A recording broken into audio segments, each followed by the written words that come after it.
I'm excited to chat with you because you have this fun song, Just Wait and See, out right now.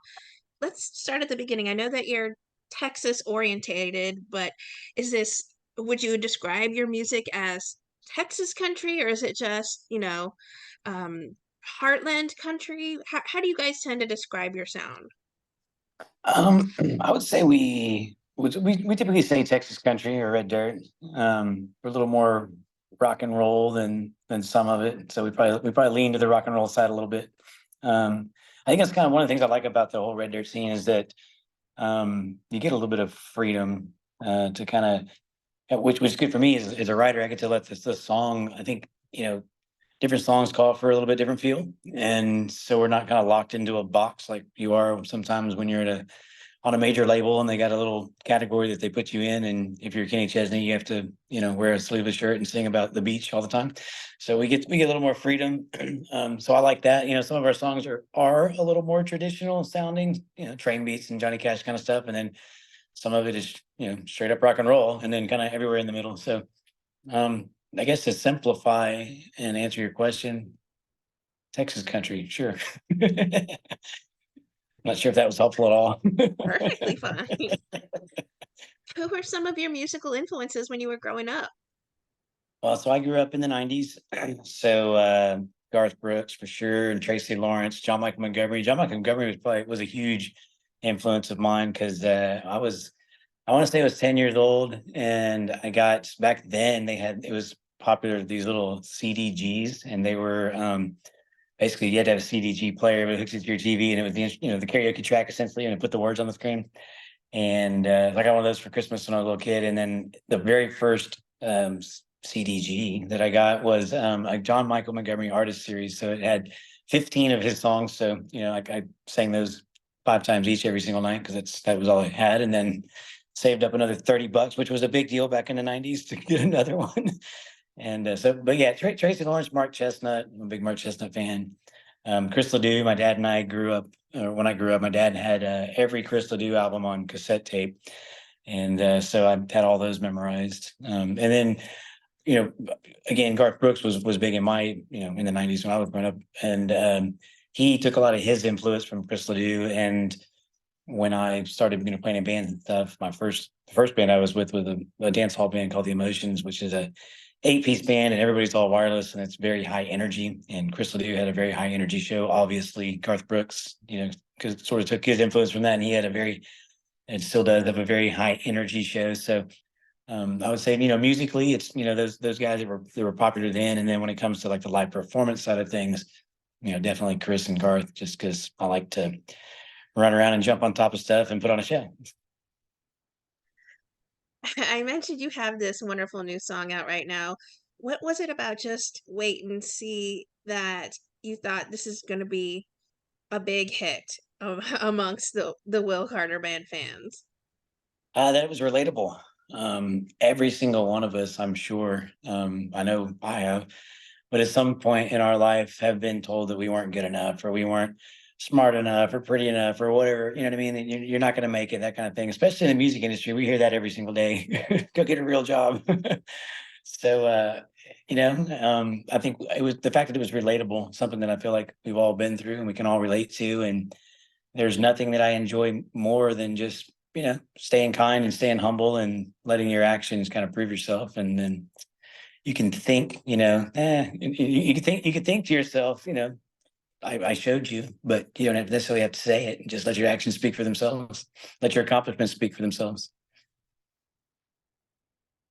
Was there something in particular then that really inspired you to write this song, or was it you guys sitting reminiscing or talking about maybe things you've experienced? I think it was probably a collection of a lot of things that I've struggled with in my life, but the music industry first and foremost, man, it's a brutal industry. You can write a song, record a song, and love it and think it's a hit, and you can send it to radio and it can flop, and then you can and then you can write a song and record it and not be super excited about it, and that's the one that everybody seems to like. It's a weird industry. It's the music and arts in general is so subjective, right? And that's something that can be tough to deal with, right? Like you can't, it's hard to, you can't quantify it. You can't, you can't just, there's no rules really, you know what I mean? Like there's some guidelines, like don't release a song about going to the beach in December.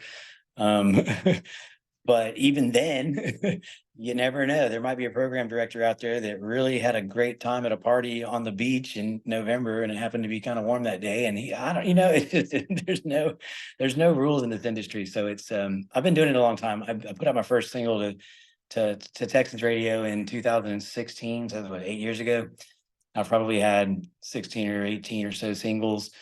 Um, I've been nominated for countless awards at the Texas Country Music Awards and won none of them. And it's been an interesting ride. But the thing that I liked about this song was just that it kind of had a little bit of motivation for anybody that not to get down if you don't accomplish what you're after, and if people give you negative feedback or tell you you're not going to make it or you're not going to do something or the other, and just follow your heart and follow your dreams and keep doing what you love. Well, I also like that that's also what you guys feature in the video for this. It's about hard work, it's about tenacity. Was it important for you guys not to do sort of like a fluff video to go with it and really make an inspirational video? Yeah, that was the goal. I mean, I grew up on a self-sustaining farm, and I was homeschooled till 8th grade, and I milked goats every morning. And we had a 3-acre garden, and my dad was very old school, and was dragging you out of bed at 6 in the morning, and you were, like I said, feeding the cows and milking goats and driving tractors and pulling weeds and whatever. So I worked really hard then, and then when I lost my father when I was 13, and we relocated about a 30 or 40 minutes closer to Houston. And I went to public school and high school and went to college, and I grinded it out there. And then I went into the corporate world for a little bit, and I was working 60 hours a week with a corporate job and playing 5 4-hour shows a week and managing a band and calling the booking agent on my lunch break during on Mondays to get the dates, and then filling out the books and the expenses and all that kind of stuff on my lunch break on Tuesdays and Wednesdays, and sending out the emails on Thursdays, and gearing up to do it all again, and playing Thursday night, Friday night, Saturday night, sometimes 2 shows on Sunday, and going back to work. It was brutal. And it really hasn't slowed down now. I don't work corporate anymore, but I do have a couple companies, and so I'm still putting in those 100-hour weeks. So the good news is I'm getting to do what I love. But yeah, I don't know. I don't have a rich uncle, and nothing's ever been handed to me in my life. I've had to grind it out to get anything that I've wanted, and I've been pretty successful at it. So I believe very wholeheartedly in that. Well, it's incredibly uplifting. What kind of response have you been receiving from the fans? Is it that it's really been motivational for them and they really needed this reminder, especially right now?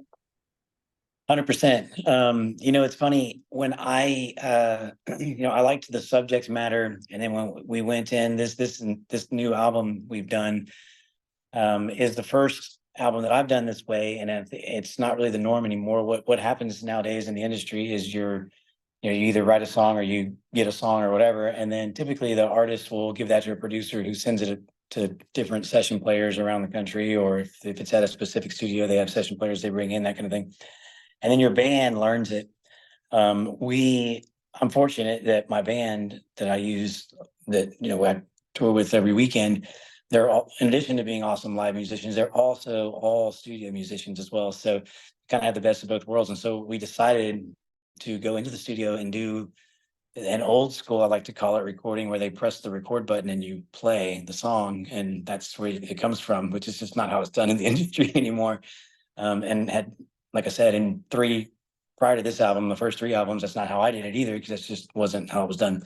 So it was a cool experience for me, because there's an energy and a vibe that you share with guys that you're on the road with every single week, and you're on stage with. And I can, if there's certain things that I can say, and they just know what song I'm going to play, that we're going to play next, right?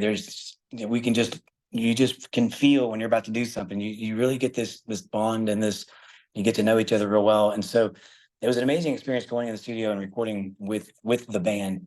And then of the songs that we recorded, this one just jumped out at all of us as it just fit kind of our style, and it fit the red dirt industry real well. And so we had like more, I guess, of a technical attraction to it, I think. Rather than this is the message that we feel like we need to send to the world today. But at the same time, the subject matter was so relatable that if you look at my previous releases, the majority of the songs were either A, about a party, or B, about, heartbreak or falling in love, that kind of thing. You know what I mean? So it's all like your typical country. It's either a barn burner or it's a love song, or a heartbreak song.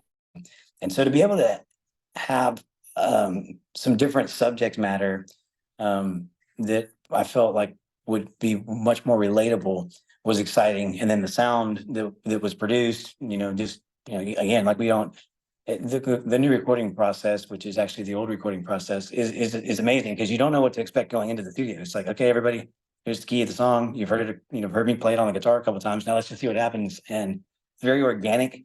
And yet, because the guys, we all play together all the time, it's organic, but it's also cohesive. And so I don't know, just what was created was exciting. And again, that message is I think it's timeless. I don't think that I think that, yeah, the world needs to hear it now, but I think the world probably always needed to hear it, and maybe to some degree always will. We talked a little bit about your songwriting, but when it comes to the production side of the music you make, how much of a say or even a hand does the band tend to have? I know you worked with Derek Hames at Edgewater Studios for this particular song. Yeah, so prior to this album that we did with the band, I had a lot of input because I was, working with a producer, and we weren't using the band, so it was really him and me, right?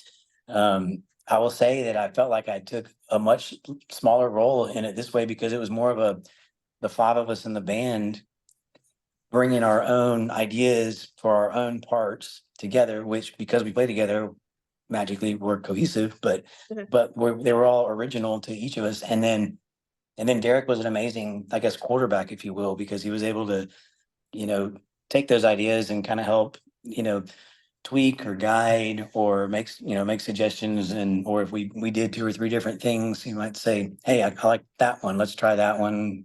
That one thing you did on the bass, but this first thing that you did on the drums, and good Dylan, I like that guitar, like, you know what I mean? So he was great at being able to kind of step back and hear the whole process and everything that everybody brought to the table, and then helping choose what would mesh well together. And he's got a great ear, and he's got great ideas, and he's also very open to, not telling you you have to do it. You know what I mean? He gave us a lot of freedom too. So it was a great experience, and I love working with Derek for sure.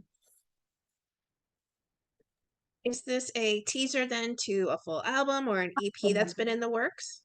Kind of is, yeah. So we did a full album. I feel like we wrapped it up like in April, and we've actually released. This is the fourth song we released off the album. So "Wrong Side of Town" was the first. We followed that up with "Had It All Wrong," and then "Sway" was number three, and then now this will be the fourth. So the next release will be an EP, which will be essentially half of the album. We'll drop half of it probably in about 6 to 8 weeks, and then probably early 2024 we'll let the rest of it sneak out.